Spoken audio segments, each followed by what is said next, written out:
그림으로 돈 벌기 프로젝트 그림으로 돈 벌기 가로치고 프로 되기 프로젝트 하겠습니다. 이거를 하는 이유는 다들 그림으로 프로 되고 싶어가지고 그림 공부를 하고 있는 거잖아요. 사실 프로 된다는 게 곧 돈 버는 거야, 그지? 요거에 대해서 어떤 식으로 준비를 하고 어떻게 해야 될지에 대해서 아리까리 할 것 같아가지고 요거를 시작을 했습니다. 그림으로 돈을 벌고 싶은데 뭐부터 해야 하나요? 입니다. 그래서 1번 본인 성향 파악하기인데요. 내향인 오타쿠인지 외향인 오타쿠인지 이런 거부터 시작해가지고 내가 진짜 좋아하는 게 뭔지, 행복감을 느끼는 게 뭔지, 꾸준히 하는 일이 좋은지, 일정하진 않더라도 되게 재밌는 일이 많이 들어오는 걸 좋아하는지, 관종인지, 아니면 남들의 어떤 주는 일들 내 식으로 풀어내는 거 있잖아요. 이런 게 좋은지, 그리고 어떤 그림이 내 마음을 동하게 하는지, 취향에 대해서 알아야 된다. 구체적으로 알면 알수록 좋아요. 그래서 이 성향을 파악해가지고 하기 싫은 거를 속어법으로 정하는 게 더 빠르긴 하거든요. 그림뿐 아니라 인생을 사는 데에 내 자신을 아는 거는 굉장히 중요한 일이에요. 내 스스로가 어떤 인간인지를 구체적으로 파악을 하고 있어야 전문가가 되거나 할 수 있잖아요. 프로가 되는 거는 너도 아니고 쟤도 아니고 나잖아요. 그러니까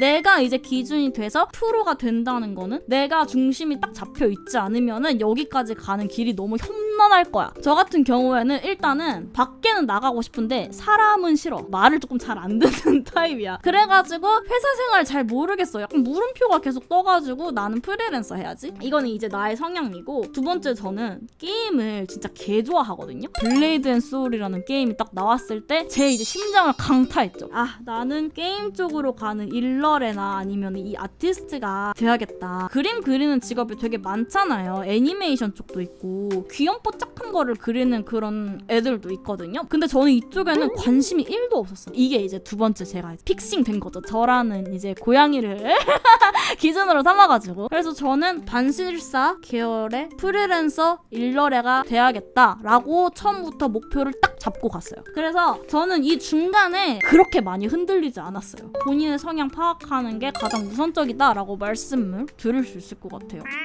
요거를 가지고 방향성을 잡는 거죠. 프리랜서가 있고요. 취업이 있어. 프리랜서는 일단은 작가예요. 셀프로 뭔가 일을 받고 나의 어떤 브랜딩을 해야 되거든요. 프리랜서로 갈 거면은 일단은 작품 활동이 필요하겠죠. 개인작을 하거나 팬아트를 할 수도 있겠죠. 그래서 요거를 가지고 전시나 다양한 활동을 진행을 하게 되는 거예요. 그래서 요 작품 활동이 많아져서 요게 이제 포트폴리오가 된다면 외주를 받을 수 있어요. 게임 쪽이 있겠고요. 표지 쪽도 있을 거예요. 요즘은 버튜버 쪽도 일러스트나 디자인이 많거든요. 두 번째 이제 돈을 벌 수 있는 어떤 방향으로는 강의가 있어요, 여러분. VOD 강의가 있을 수 있고요. 두 번째로는 라움 아카데미 같은 학원이 있을 수 있고, 세 번째로는 방사나 그림 관련 커뮤니티나 홍보 같은 데서 하는 개인 과외, 그리고 책이 있습니다. 이론이랑 방법론적인 거 있잖아요. 커리큘럼처럼 정리를 해. 그래서 요거를 원고화 시켜가지고 책을 내는 거 커트라인이 그렇게 많이 높진 않습니다.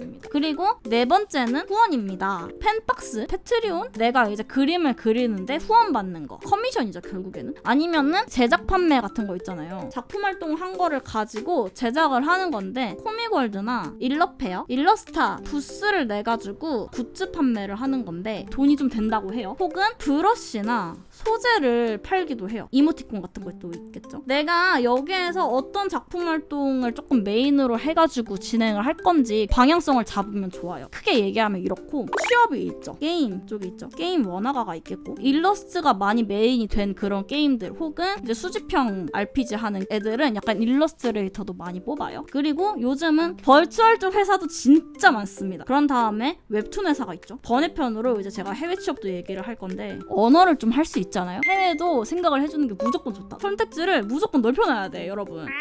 오케이, 이런 커리어가 있다는 거 알겠고 이런 방향이 있다는 건 알겠는데, 그냥 계획을 일단 짜야 될 거 아니에요. 1차적으로 해야 되는 게 뭐야? 방향성에 맞는 공부를 해야 되는데, 뭐 예를 들어서 캐릭터 원화가가 되기 위해서 기본적으로 인체 공부를 하고, 아니면 일러스트레이터로 조금 활동을 하고 싶어? 캐릭터가 어떻게 더 매력적으로 보일지에 대해 공부를 해야 돼요. 이런 식으로 해서 한 30분씩은 인체 크로키를 하고, 언제는 뭐를 하고, 포트폴리오를 한 달에 하나씩 해야겠다, 이런 식으로 해가지고 계획을 짜는 하는 거예요. 나의 성향이나 나의 현재 상황을 파악하는 메타인지가 진짜 중요해지거든요. 그래서 이 포트폴리오만 봐도 얘가 어떤 커리어를 원하고 어떤 방향성을 원하는지가 눈에 보여야 됩니다. 기본적으로 책 잡히지 않는 포트폴리오를 만드는 게 제일 중요해요. 예를 들어서 역해밖에 없거나 포트폴리오 장수가 너무 부족하다거나 퀄리티가 낮아. 처음으로 만들어지는 그 추구미가 분명하게 드러나는 상황에서 어느 정도 퀄리티도 있고 추구미 안에서 보여줄 수 있는 것도 다양하고 기본기가 잘 되어 있는지 요거를 계속 체킹을 하면서 보통은 10장 기준으로 잡는데 많으면 많을수록 좋지 않나라는 생각을 하기는 해요. 그래서 포트폴리오 구성은 이런 식으로 해요. 하긴 했어! 포트폴리오 아트스테이션 했는데 이거 어떻게 해? 이렇게 될 수 있잖아요. 무조건 홍보를 해야 돼요. 어디에 해야 되냐 그러면 게임잡이라고 포트폴리오 올리는 사이트가 있습니다. 아트스테이션 있겠죠? 방사이도 있죠. 트위터, 블루스카이, 카라 막 이런 거 있어요. 픽시브, 페이스북, 인스타 심지어 링크드인 개 많지. 다 해. 무조건 꾸준히. 그리고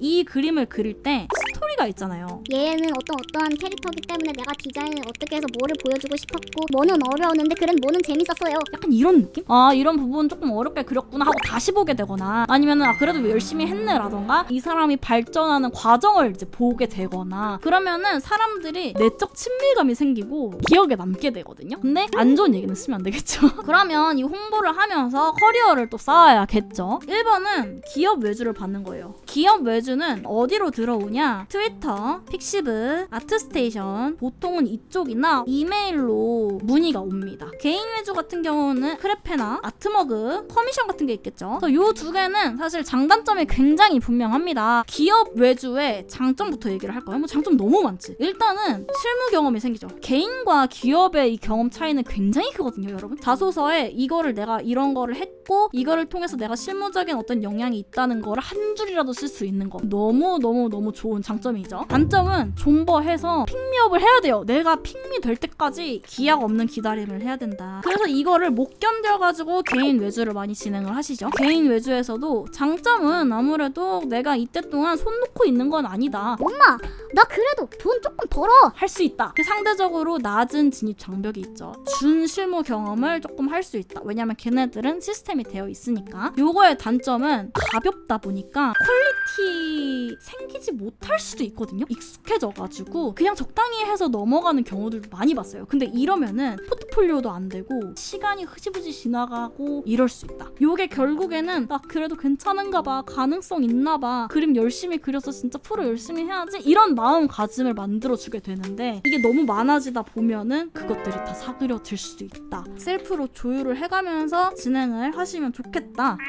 이제 마지막으로 내가 어느 정도 커리어가 조금 쌓았어요. 하여튼 위에 내가 뭔가를 하고 있었던 게 1차 방향성. 요 1차 방향성에서 확장을 시키는 거죠. 육각형이 이렇게 있다면은 이 육각형 중에 약간 요랬어? 여기를 키워주는 다른 어떤 방향으로 시도를 해보는 거죠. 아니면은 드로잉만 만약에 했다고 해봐요. 얘 투시도 넣어보고 더 딥하게 배경 드로잉도 같이 해보고 드로잉 분야에서의 권위자가 되는 거지. 그래서 아까는 내가 이랬잖아. 이렇게 만드는 거죠. 이렇게. 이쪽 분야에서는 타의 추종을 불허하게 하는 그런 느낌으로도 갈 수 있는 거죠. 그래서 굳이 얘기하자면 이거는 부전공이나 아니면 복수전공 하는 거고요. 이거는 주전공으로서의 심화 전공.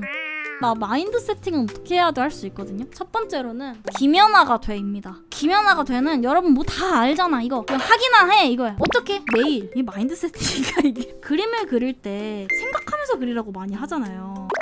내가 이렇게 해서 괜찮을까? 이런 거 있잖아요. 이런 생각이 아니고 난 뭐가 부족하니까 이거를 해야겠구나. 요 생각을 해야 돼. 이렇게 하는 게 맞나? 그게 맞아. 이걸 그려가지고 내가 실력이 느나? 그렇게 하면 실력이 늘어. 내가 이렇게 매일매일 하는데 이게 안 되는 게 말이 안 돼 라는 생각을 하세요. 우리가 꾸준히 뭔가를 노력을 하잖아요. 1시간을 만약에 했다고 해봐요. 그럼 뇌가 나 이거 해냈네? 나 진짜 짱이잖아? 약간 이렇게 된단 말이에요. 그러면은 하루에 내가 그림에 대한 에너지를 쓸 수 있는 총량이거든요. 이 그림 총량이 만약에 10이야? 1시간 그리는데 이 10을 썼다고 생각을 해봐요. 5번째쯤 되면은 5만 써도 이게 되는 거란 말이죠. 그럼 2시간을 할 수 있게 되는 거예요. 나중에는. 결국에는 자기에 대한 통제감이 생기거든요. 내가 내 스스로를 통제하고 그거에서 나오는 도파민이 있어요, 여러분. 꾸준히 해가지고 생기는 이 도파민은 게임 같은 거를 했을 때 나오는 그런 자극에 의한 도파민보다 훨씬 더 세고 오래 간대. 그러기 위해서 필요한 거 생각하지 말고 그냥 하는 거. 그래서 이 나에 대한 기대가 뭐냐면은 내가 성공할 것임을 정말 의심치 않는 거거든요. 내가 이렇게 매일매일 하는데 안 되는 게 말이 안 되지 않나? 라고 생각을 하면은 힘이 나. 더 된 사람들 있잖아요. 그 사람들을 보고서도 이렇게 했으니까 그렇게 됐겠지? 내가 이렇게 꾸준히 하고 내가 하면은 내가 성공을 안 할 리가 없다라고 생각을 하는 게 중요하다고 저는 많이 생각합니다. 보상기대 확립은 뭐냐면 내 목적 있잖아요. 이걸 왜 해? 누구는 취업을 위해서 하는 거고